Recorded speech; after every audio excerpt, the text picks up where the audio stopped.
Formation of P&L appropriation account in case of fundamental of partnership in class 12th. P&L appropriation account बनाने की need क्या है जो मैं डिस्कस करने जा रही हूँ. In 11th you are going to study, या आपने किया होगा 11th में कि P&L अकाउंट बनाते थे हम. P&L अकाउंट के बाद जो हमारा नेट प्रॉफिट निकल के आता था वो सारा का सारा नेट प्रॉफिट हम बैलेंस शीट में कैपिटल अकाउंट में ऐड कर देते थे क्योंकि वहां सोल प्रोप्राइटरशिप थी. अब आपके पास यहाँ पर आ गए हैं पार्टनर्स. अब पार्टनर्स के केस में जो भी प्रॉफिट होगा वो पार्टनर्स में डिस्ट्रीब्यूट होगा. 3 partners, 4 partners, whatever it is. इसके अलावा पार्टनर्स बिजनेस में जो कैपिटल इन्फ्यूज करते हैं उस पर इंटरेस्ट भी लेते हैं. पार्टनर्स, कोई एक पार्टनर ऐसा भी होता है जिसे सैलरी भी मिलती है, कोई पार्टनर ऐसा होता है जिसको कमीशन भी मिलता है, कोई पार्टनर ऐसा होता है जो फॉर्म से विड्रॉ करता है तो वो इंटरेस्ट देता है उस ड्रॉइंग के ऊपर. तो पार्टनर रिलेटेड जितनी भी ट्रांजैक्शंस हैं वो सारी हम एक सेपरेट अकाउंट में दिखाते हैं, that is termed as P&L appropriation account.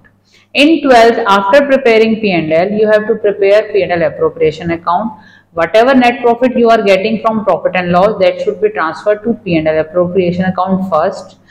Now, in this account, you will do the distribution of profit among partners in old profit sharing ratio. But first of all, interest on capital payment should be done.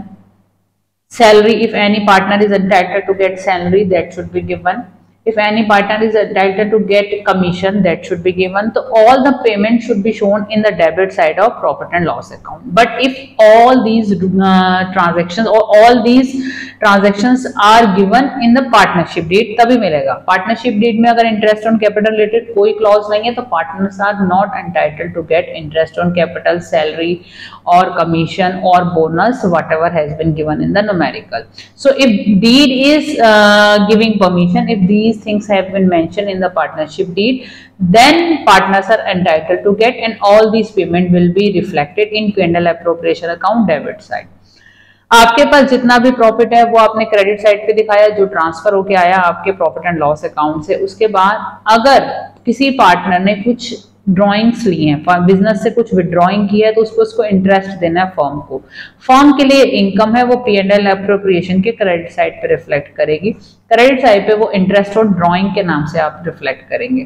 Credit का total करेंगे, debit की payments, interest on capital, salary, bonus और any other payment which should be done to the partners. वो payment करने के बाद जो residual profit बचेगा वो पार्टनर्स में डिस्ट्रीब्यूट होगा in old profit sharing ratio. Old partners में ओल्ड प्रॉफिट शेयरिंग रेशो में आप डिस्ट्रीब्यूट करेंगे और ये सारा खरा डिस्ट्रीब्यूट पार्टनर्स कैपिटल अकाउंट के क्रेडिट साइड पे रिफ्लेक्ट होगा.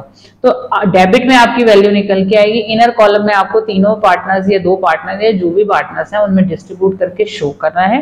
वो सारी के सारी प्रॉफिट जो आपका डिस्ट्रीब्यूट हुआ पार्टनर्स कैपिटल अकाउंट में क्रेडिट होगा. एक तो ये कॉन्सेप्ट है. उसके अलावा sometimes it happens profit remain insufficient.